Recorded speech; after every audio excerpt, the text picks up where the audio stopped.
Alam mo, madalas kong marinig to. Ayoko ng life insurance, lugi ako dyan. Pero totoo bang lugi ka sa life insurance? Imagine nagbabayad ka ng 2,000 per month, pero may coverage ka na 2 million pesos kapag may nangyari sa'yo. Bukod pa sa coverage mo for accident, critical illness, or yung hospital income.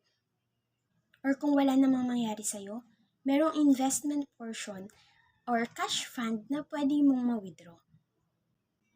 Alam mo, ang life insurance ay hindi gastos.